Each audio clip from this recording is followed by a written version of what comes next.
amma kuma dai muna fata 'yan uwanmu musulmi su taimake mu. Na ɗaya, kada a yi jayayya cikin shanin wata, ko baƙo ne ya zama ya kamata mu saba da shi. Kowane shekara yana zuwa, ba ya ishe mu ba, kowane shekara wata yana zuwa.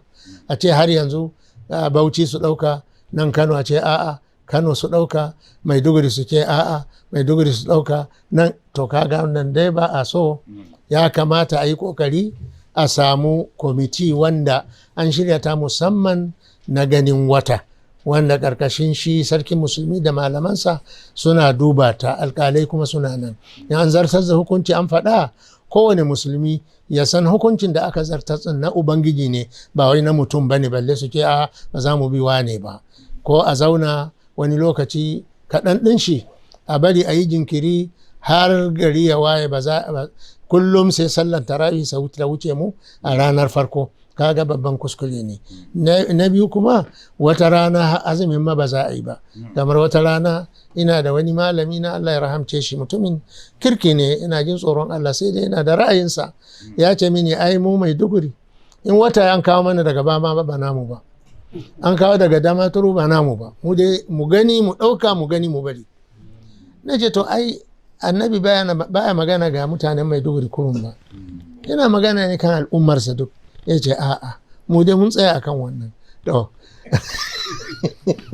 ya ce mini ko tun jiya kun bari? Na ce mu dai mun bari jiya, saboda da Kaduna aka ce an gani.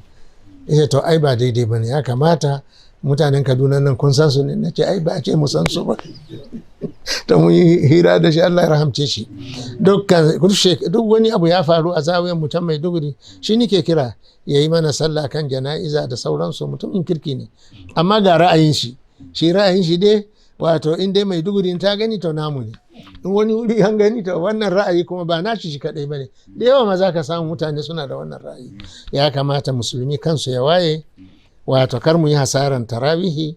Idan an ce an tabbatar da wuri, to sai mu tashi mu yi sallar mu na tarawihi, mu saurari zuwan shi azumi, sai mu yi kan lokacinsa. Sa'an nan kuma muna fata kar a ce ai ganin kasar mu ne shiga, a'a. Imam Malik yana cewa amma in nuqila bihi ma anhuma aw mustafidatin, idan labarin wata ya zo maka daga ganin mutane adalai guda biyu, daga wato waɗanda sun kawo maka adalai guda biyu da ganin adalai guda biyu, ko kuma adalai guda biyu da ganin jama'a masu ɗimbin yawa, ko jama'a masu ɗimbin yawa sun kawo maka labarin ganin adalai guda biyu, ko kuma masu ɗimbin yawa sun kawo maka labarin ganin masu ɗimbin yawa. Cikin halaye fuɗun nan duka za ka yi azumi tare da wurin da aka kawo maka labari, muddin nisan ba ta wuce tsakanin Andalus da Khurasana ba. Ma'ana dai bambancin da yake tsakaninka da inda aka gani bai wuce awa 6 ba, to tare za ku yi azumi, tare za ku ajiye. Saboda haka babu wani abun damuwa, kar a damu. Idan an kawo mana daga Masar ko kuma daga Saudiya ko daga, sai mu ɗauka mu yi azumi.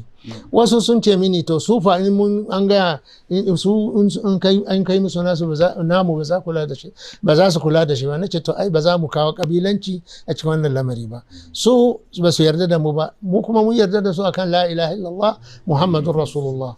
Gobe a lahira dai muna da riba, saboda kar a damu da cewa su ba su kaddara mu ko ba su ba mu matsayin mu ba abun damuwa ba ne. Inda ya tabbata a wurinsu da hanyar shari'a, sai mu yi aiki da shi. In kuma ya tabbata a gunmu, in suna so su bi mu, in sun ki kuma su zauna. Allah shi ne masanin hakikanin lamari gobe a lahira. Saboda haka babu abun damuwa. Allah ya taimake mu duka.